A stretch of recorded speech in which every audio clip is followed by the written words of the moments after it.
ఏపీలో మరీ ముఖ్యంగా చెప్పాల్సి వస్తే ఉత్తరాంధ్రలో కీలక నియోజకవర్గం గాజువాక. ఇది 2008 నియోజకవర్గాల పునర్విభజనకు ముందు పెందుర్తి శాసనసభ పరిధిలో ఉండేది. ఆ తర్వాత ప్రత్యేక సెగ్మెంట్గా ఏర్పడింది. ఇక్కడ 2019లో జనసేన అధినేత పవన్ కళ్యాణ్ పోటీ చేశారు. ఒకప్పుడు గాజువాక, అనకాపల్లి, చోడవరం మొదలైన ప్రాంతాలన్నీ కూడా బొబ్బిలి, విజయనగరం సంస్థానాల వారి ఆధీనంలో ఉండేవి. గాజువాక ఆటోనగర్ ప్రాంతం వాణిజ్య కార్యకలాపాలకు కేంద్రం. గాజువాకలో సినీ నటుల అభిమాన సంఘాలు కూడా ఎక్కువగానే ఉంటాయి.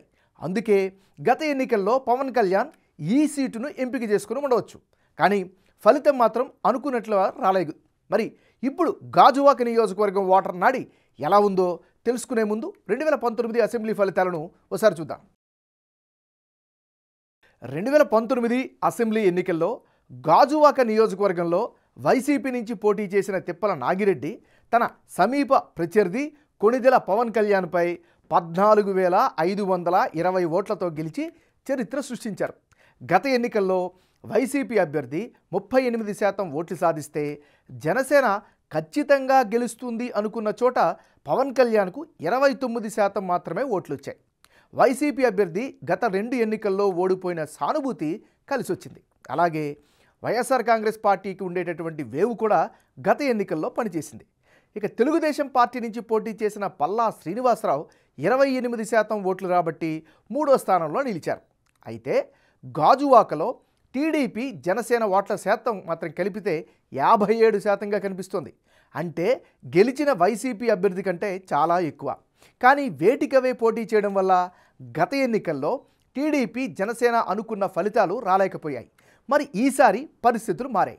వచ్చే ఎన్నికల్లో గాజువాక సెగ్మెంట్లో రాజకీయం ఎలా ఉండబోతోందో big TV exclusive detailed election సర్వేలో వెల్లడైనటువంటి అభిప్రాయాలను ఇప్పుడు పరిశీలిద్దాం. వైఎస్ఆర్ కాంగ్రెస్ పార్టీకి చెందినటువంటి నాయకుడు వరికూటి రామచంద్రరావు.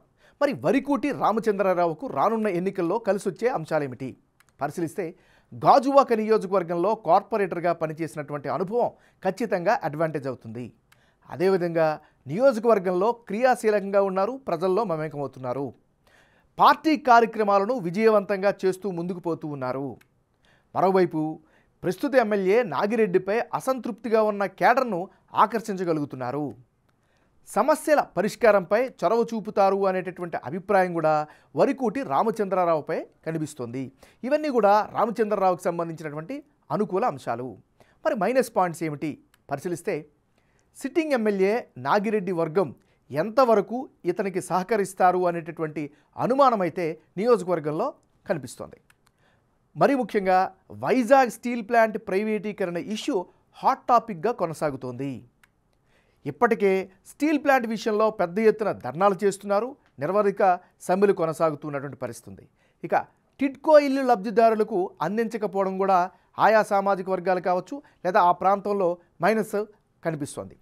అర్హులైన వారికి ఇంకెన్ని ఇల్లు నిర్మించాలి అనేటటువంటి డిమాండ్ కూడా బలంగా వినిపిస్తోంది. ముఖ్యంగా పెదగంట్యాడ ప్రాంతంలో కొందరి పెన్షన్లు అకారణంగా తొలగించారు అనేటటువంటి ఆరోపణలు కూడా వినిపిస్తున్నాయి. గాజువాక టౌన్లో ట్రాఫిక్ సమస్యలు అయితే బాగా పెరుగుతున్నాయి. ఇరుకుగా ఉన్నాయి రోడ్ల విస్తరణ జరగట్లేదు. మరీ ముఖ్యంగా ఫ్లైఓవర్లు కట్టాలని, రోడ్లు విస్తరణ చేపట్టాలని స్థానికంగా డిమాండ్ చేస్తున్నారు. అది డిమాండ్లుగానే మిగిలిపోయాయి. ఇవన్నీ కూడా మైనస్ అయ్యే అవకాశం ఉంది. మరోవైపు స్టీల్, ఫార్మా ఫ్యాక్టరీలు కాలుష్య నియంత్రణ చేయాలని కూడా ఆ డిమాండ్ వస్తుంది. కానీ ఆశించిన ఫలితాలు కనిపించలేదు. ఇవి అక్కడ ఉన్నటువంటి ప్లస్లు, మైనస్లు. తెలుగుదేశం పార్టీకి చెందినటువంటి నాయకుడు పల్లా శ్రీనివాసరావు.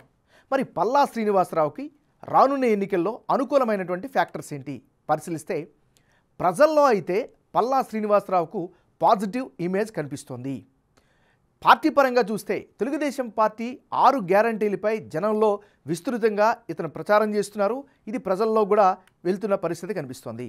మరోవైపు పార్టీ పరంగా చూస్తే పల్లా శ్రీనివాసరావుకు బలమైనటువంటి పార్టీ క్యాడర్ మద్దతు కూడా కనిపిస్తోంది. ఇవన్నీ కూడా పల్లా శ్రీనివాసరావుకు ఉండే అనుకూలమైనటువంటి అంశాలు. మరి ఈయనకుండే మైనస్ పాయింట్స్ ఏంటి పరిశీలిస్తే, తన హయాంలో నియోజకవర్గ అభివృద్ధి ఆశించిన స్థాయిలో జరగలేదు అనేటటువంటి ఒక మైనస్ కనిపిస్తుంది. తెలుగుదేశం పార్టీలో కొత్త తరం నేతలు రావాలని జనంలో అభిప్రాయం కూడా బలంగా వినిపిస్తోంది. సో ఇది ఈయనకు ఉండేటటువంటి ప్లస్లు, మైనస్లు. జనసేన పార్టీకి చెందినటువంటి అధినేత కొణిదెల పవన్ కళ్యాణ్. మరి కొణిదెల పవన్ కళ్యాణ్కి గ్రౌండ్లో ఎలాంటి పరిస్థితులు ఉన్నాయి? జనసేన అధినేతగా, సినీ హీరోగా బలమైనటువంటి ఇమేజ్ అయితే ఈయనకు ఈ నియోజకవర్గంలో కనిపిస్తుంది. గతంలో 2 సెగ్మెంట్లలో ఓడిపోయారు. ఆ సానుభూతి రానున్న ఎన్నికల్లో ఖచ్చితంగా అడ్వాంటేజ్గా కనిపిస్తుంది.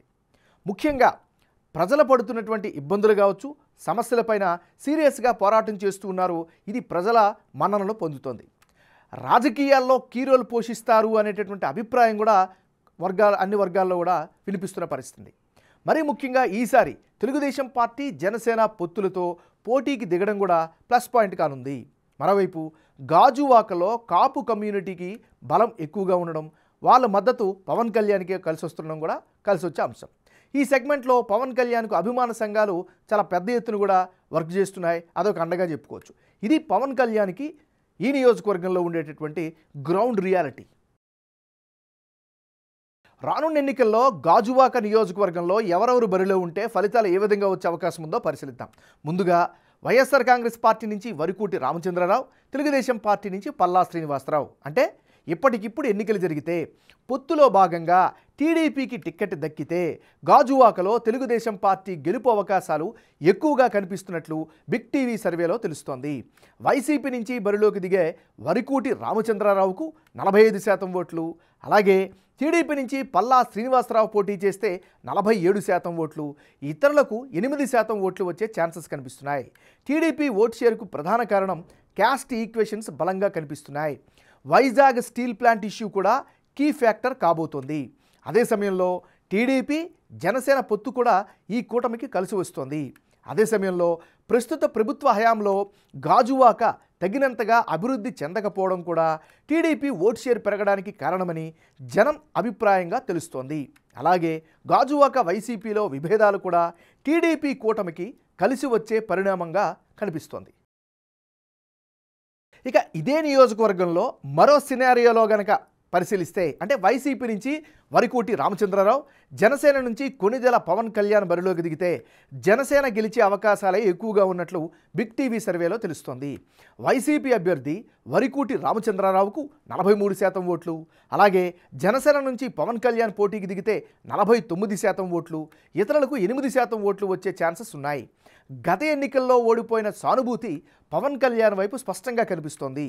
అలాగే పొత్తులో భాగంగా జనసేనకు టిక్కెట్ దక్కితే టీడీపీ అభ్యర్థి పల్లా శ్రీనివాసరావు తటస్థంగా ఉండే ఛాన్సెస్ ఉన్నాయి. ఈ 2 పార్టీల ఓట్లు కలిసి వచ్చి జనసేన అభ్యర్థి గెలిచేందుకు అవకాశాలైతే ఎక్కువగా కనిపిస్తున్నాయి.